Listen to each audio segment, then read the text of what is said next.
while. It has been a while. What's going on? What's going on? It's been a while. We're here to talk some boxing, here to chill out. Here to talk to the people.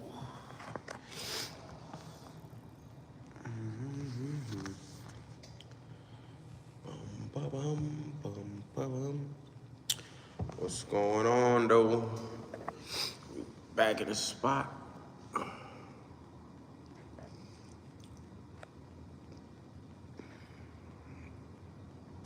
Let this John load up.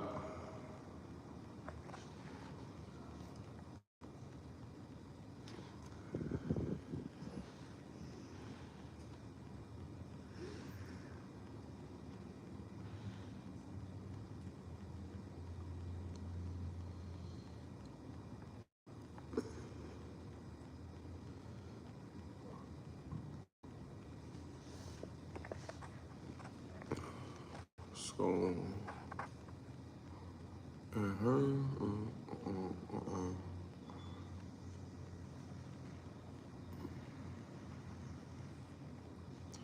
what's going on?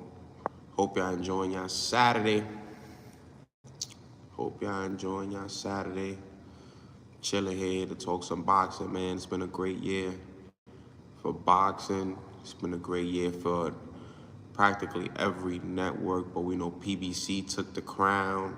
You know, PBC just set the tone this year, man, and you got to give them all the credit. We know that they're leaving Showtime at the end of the year, but to me, that's not even a big worry. You know, when they got all the stars of boxing, Terrence Crawford, Gervonta Davis, Errol Spence, Canelo, Deontay Wilder.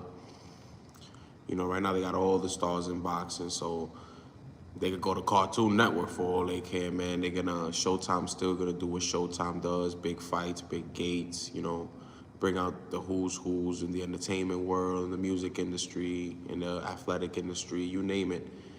And man, as we cap off, man, you know, we can end the show on the road December 9th. We're gonna be in the Bay Area for Devin Haney versus Regis Prograis. We will be in the Bay Area the whole week, talking press conference, talking weigh-in. We're talking obviously the fight, recap of the fight, interviews all week, dropping, covering one of the most underrated fights of the year. Devin Haney making his second, you know, his return to the ring after the controversial win May 20th against Vasily Lomachenko. We know Regis Prograis, you know, coming back after his first title defense at 140.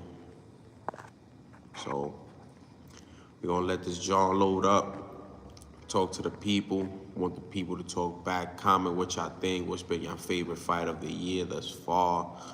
You know, where should Showtime go? You know, it's an open boxing conversation, man.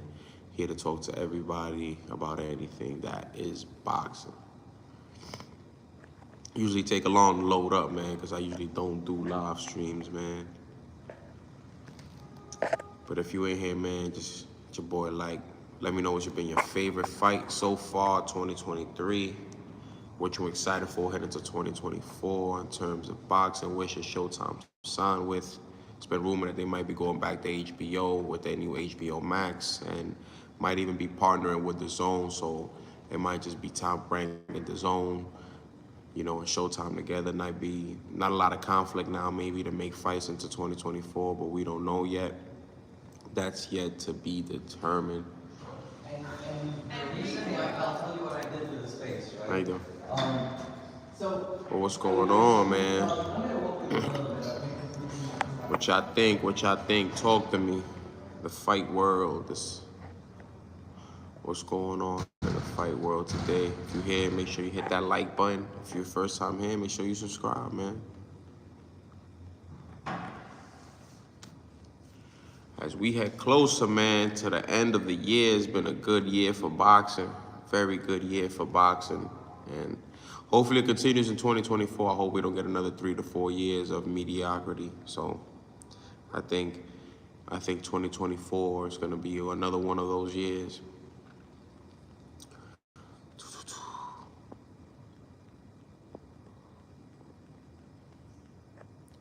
One thing I can assure you, though, Not a lot of big fights in boxing left, believe it or not. We got everything this year. All the big fights happen this year. That's why a lot of people feel like there's no big fights in boxing heading into 2024. You got Benavidez, Canelo, obviously, if it can come to fruition. Alexander Usyk and Tyson Fury for the heavyweight undisputed crown. And that's about it. Not a lot of superstar showdowns. All of them happened already. We had Spence Crawford. They're working on the rematch. You know, so not a lot of superstar fights that could be made now. It's really only 2 fights that can happen on the terms of superstardom. But, you know, that's boxing. We don't know yet what can happen. The most concerning thing about boxing and the most, you know, not worry, but, you know, things that people are looking at is obviously where Showtime's going to go, which is the key because, you know, they put on the best fights this year. They have the best fighters. And they just, they're the ones leading the way right now, man. They're the ones leading the way, and, you know, the Matchroom and Top Rank should just follow their blueprint. But at this point, I'm just looking at it like anybody that's not PBC is like they're getting groomed, and then PBC is the big dogs. A lot of these fighters, man, in Top Rank, Matchroom, don't be surprised if the moment that contract is up, they go to the PBC, man, because that's where the fight's at. That's where the majority of the belts are at, almost in every division, other than really heavyweight. But for the most part, you know, 147, all the belts are in PBC. 140 has 2 of the belts on PBC. You know, 135 is going to be spread out once Devin Haney fully vacates. So the straps are at the PBC. Most of the good competition is at PBC. The money's at PBC. The big fights are at PBC. It just all depends now where PBC goes.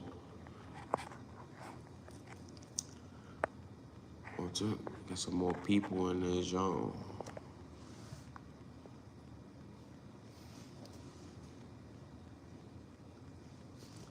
But what's going on with y'all, man? Let me know what y'all got going on this Saturday.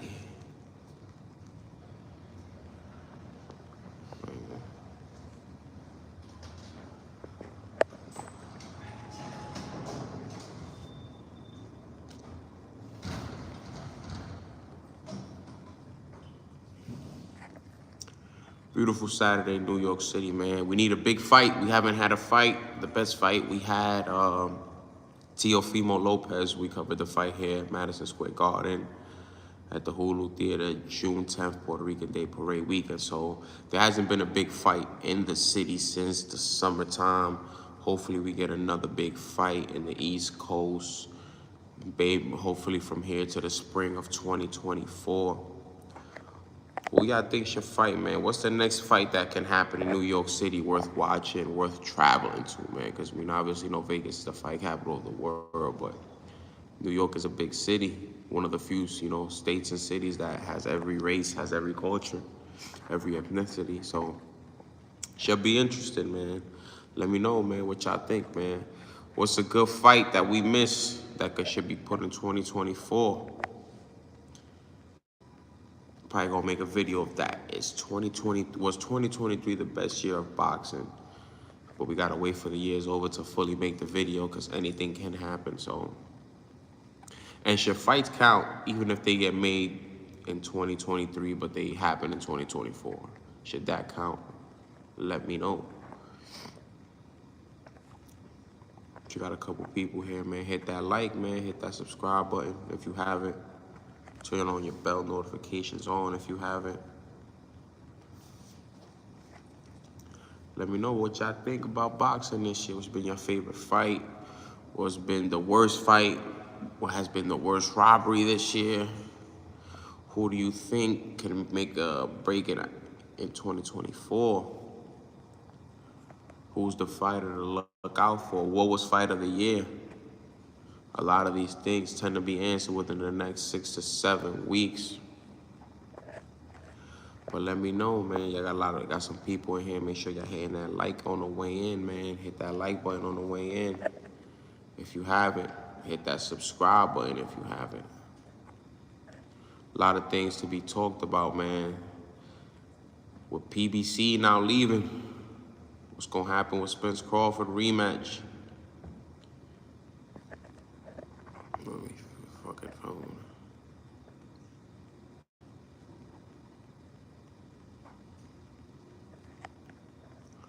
I don't know if y'all seen a lot of what's going on, man, but what we got November 16th on a Thursday, which is, kind of odd, but we got that Shakur Stevenson, Edwin De Los Santos card, another stacked card, 2 championship fights. We know Navarrete will be making another defense against Robson Conceição at the T-Mobile Arena.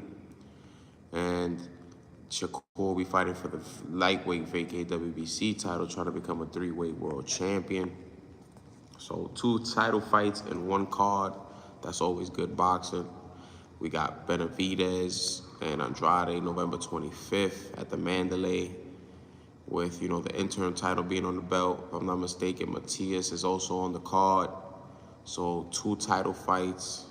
And that's why I said, even the fights that aren't, even the big super fights that aren't on Showtime, they're still putting out very good cards. We just have Brian Mendoza and Tim Tszyu. And Tim Tszyu, man, he's looking sharp. And shout out to Tim Tszyu, man, because as bad as he wants Charlo, and he was literally in the predicament to get the fight. The fight was signed for January 28th this year, and Charlo breaks his hand. And then Charlo gets offered the fight to fight Canelo, and financially, I don't blame him for taking the fight. And then now, as we see it, man, Tszyu looks sharp, man. Tszyu looks very sharp. Tszyu looks poised, and he's been staying busy, not just sitting around waiting for Charlo, because he could pull the mandatory. Well, I am the mandatory, but he hasn't. The dude is still fighting whoever they put in front of him. He's been beating him. He looks sharp. At first he looked kind of wild. He was looking kind of reckless, but now he looks, he's looking more patient. He's setting up those shots more, and he's good, man. He's gonna be a tough task for Charlo. It's gonna be good to see, man. If Charlo's gonna go just jump in the swimming pool, man. He jumped up in the swimming pool to fight Canelo. I don't see why he can't come back down and fight Tim Tszyu.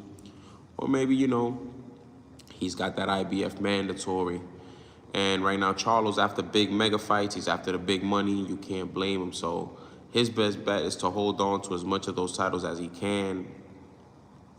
So I think he might have to go that IBF mandatory route, because the IBF mandatory, the Russian guy, I don't want to misspell his name, well, it's been reported that he's taken step-aside money twice. He took the step-aside money for the first Castano fight, and then he had a fight in between that, and then he took another step-aside money so Tim Tszyu can face Charlo, and then Charlo ends up breaking his hand. So now he's really, at this point, doesn't want step-aside money. He wants his shot, and rightfully so. And man, oh man, the 154-pound division is looking good. There's been some hiccups, and other than the Jesus Ramos and Erickson Lubin decision, which I thought was a bad decision, I thought Jesus Ramos clearly won the fight. I don't know why they're trying to sell you Erickson Lubin.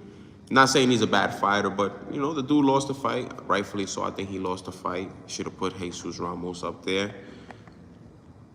And to be honest, man, with Sebastian Fundora, after getting knocked out by Mendoza, 154 looked different 6 months ago, man. When Fundora was the boogeyman, and now it's clearly Tim Tszyu. And then after being elevated, the only thing I didn't like is him being elevated after 1 year. We obviously know Jamal Charlo. He hasn't fought in 3 years, and he hasn't been fake. He hasn't been stripped. So for Jamal Charlo to be stripped when he agreed to fight the mandatory, gets injured, but then goes after a bigger fight to be stripped, I think that's unfair. Should have never happened to begin with. And then to promote Tim Tszyu, and at least you should have made him fight Brian Mendoza for a vacate, even though he did beat him. He would have been champion regardless, but it would have looked more professional having him fight for a vacate than to just promote him as an intern, which is wrong to begin with. But it is what it is. At welterweight, we're just waiting to see what's up with Spence Crawford. Mario Barrios now the interim WBC champ. Everybody's just the mandatory for Terence Crawford since he holds all the belts. And we should see, man, Jaron Ennis, he was in action July 8th in Atlantic City against Roma and Villa. And the only reason this guy doesn't fight twice a year, 3 times a year, because guys just aren't lining up to fight him. That's just what it is. He is arguably the best athlete right now in boxing. He is the definition of a boogeyman. The guy, we know what he brings to the table, skill set wise, but it's one of these things, man, where when you're that good and you're beating and you're blowing guys out of the water, guys aren't going to be lining up to fight you. So welterweight right now, it all really depends on what Spencer and Crawford do. I think one of the most interesting divisions right now that nobody's talking about is 140. I think 140 with Devin Haney going to 140, Regis Prograis, Teofimo Lopez, Jose Ramirez, Jack Catterall, Jorge Linares, Matias, and even forgive me for saying this, Rolly. So interested because a lot of people are wondering why Devin Haney didn't sign with Showtime after his contract ended in May after the Lomachenko fight. He decided to sign with Matchroom One fight to fight Regis Prograis. I thought he could have went to Showtime because, like I said, 2 of the belts are on Showtime. Matias and obviously Rolly. Could have cherry-picked Rolly. Can't, it is what it is. Had he cherry-picked Rolly, we would have had to eat it. Because if Tank fights Rolly and he gets praised for it, I don't see why a former undisputed champ could fight, Rolly and not be criticized for it. Because, we got to keep that same energy and we got to keep it more than 92. There's more people in the John. 135, it should be Shakur right now is the man at 135, I think. I think Lomachenko's on his way out. I think, Shakur's the man. Pitbull Cruz, good fighter. Edward De Los Santos, good fighter. George Kambosos, good fighter. A lot of these fighters aren't great. And I think this is Shakur's division to rule for the next year or so, depending on how bad he wants Devin Haney or how bad he wants a big name. We know we got Gervonta Davis, but we know that right now, Showtime is just not doing any of those things right now. Not a lot of cross-network promotions other than Tank Ryan. And obviously, this is another cross-network promotion with Edwin De Los Santos being a Showtime fighter. But, in terms of the magnitude of the fight, it's not a real cross-network promotion. But what I want to see is some good unifications at 140. That's what I want to see because every belt is on a different network. We got 2 at the PBC with Matias and Rolly. We got the WBO, Teofimo Lopez with Top Rank. And then we have Matchroom right now. Regis Prograis is the WBC. So right now, it's a lot going on. It's a lot to speculate. A lot of question marks right now, depending on where we should go. Another division, if I'm not mistaken, I think 130. 130 is Hector Luis Garcia, Navarrete, and I forgot the other guy, man. Forgot. But, Navarrete's never been given a chance to unify, and he wants to unify at 130. A lot of these guys haven't been given an opportunity, right? And they should be given the opportunities, continue the trend that we had in 2023 of great fights, great action, unification, super fights, great cards all around.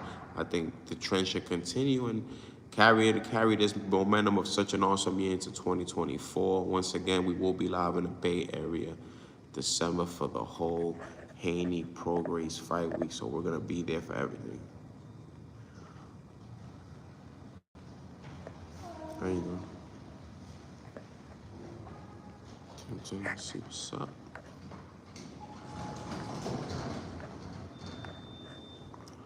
A lot has yet to be determined, though. A lot has yet to be determined. 126 right now. We know that 126 we have Foster.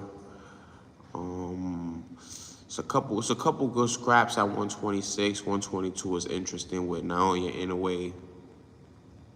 Now, he wants to become a 2-time undisputed full-weight division. He's now full-weight division champ.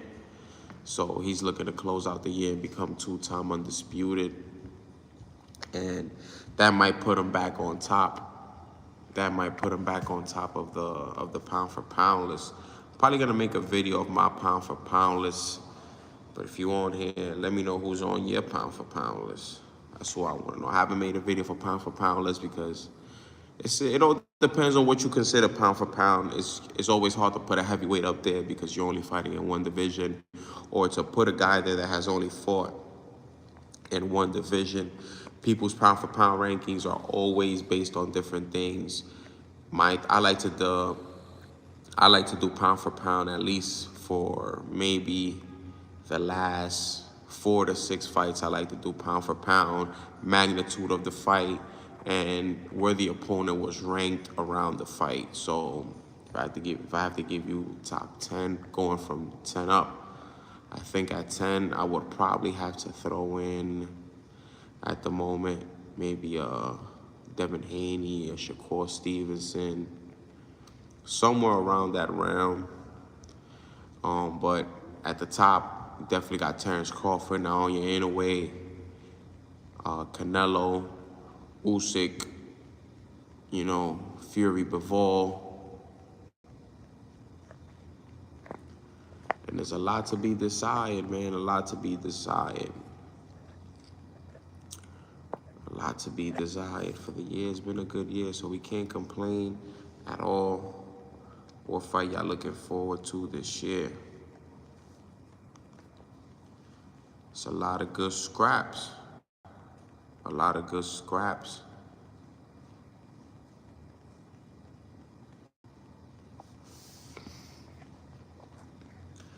But who are y'all cheering for, man? It's a lot of good scraps. We got the Boo Boo versus David, man. It's gonna be a good one.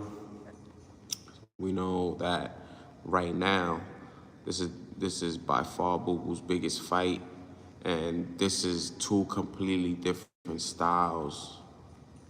And one thing about this fight, as I'm gonna be making my preview for this fight as we get closer. And something that people aren't shedding light on. One thing about Demetrius Andrade, him and Caleb Plant are similar in a lot of ways, but he doesn't have none of Caleb Plant's weaknesses. He's actually stronger than Caleb Plant, if I'm not mistaken, taller. Only thing that worries me is his chin. He's never been hit. He's been dropped by mediocre fighters, and he's never fought a guy with the strength of David Benavidez. David Benavidez is a great volume puncher. Not gonna put you out with one shot, but the dude can tee off on you. The dude brings that relentless pressure. We know Andrade, he's slick, he moves, he's awkward. Awkward doesn't mean you're bad. It's just, it's a rare form of style, or maybe he doesn't do things the conventionally way that you would teach in the boxing gym. But it's going to be a great matchup. It's going to be a great matchup in the Mandalay Bay. I'm surprised it happened in Vegas because this fight was rumored to be in Vegas. And then, they took a step back, said, okay, we're most likely going to do this fight in Texas. And now it's rumored in Vegas with the co-main, supposedly Jamal Charlo is going to be fighting his brother, Jose Benavidez. And I don't know, man. Let's see. They added Matias to the card. Let's see. I usually don't like to break rumors. I like to break the news when it's official because I'm not just gonna be out here putting BS content or just putting out content or putting out a rumor mill. That's just not what we do here. But it's gonna be interesting to see what goes on, what happens in the meantime. A lot of things and shit happen, man. A lot of things are subject to change in boxing.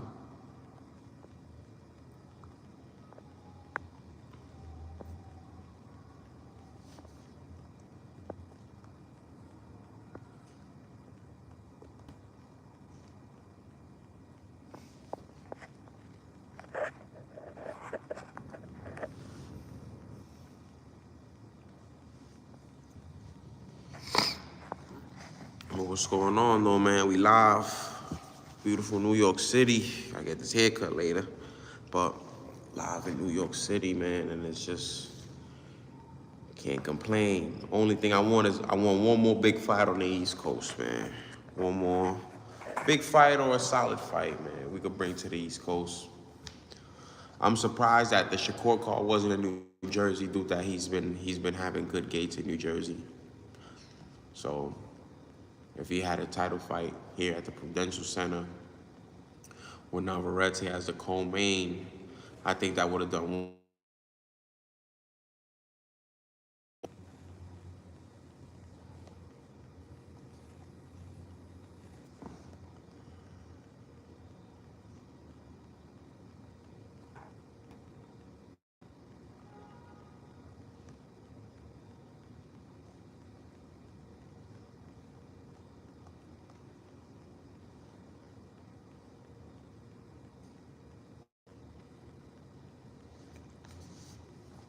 I start using the live stream more. I know I don't go live. Usually do a lot of pre-recorded videos. And we haven't been doing interviews, but interviews are coming back. Took a break from the interviews just to focus on pre-recorded content. And a lot of that, it's a lot to juggle because you gotta be on top of fighters and doing on a whole bunch of stuff, but we'll get there. We'll definitely get there. But we can't complain can't complain. This year has treated me great. Covered a lot of the biggest fights.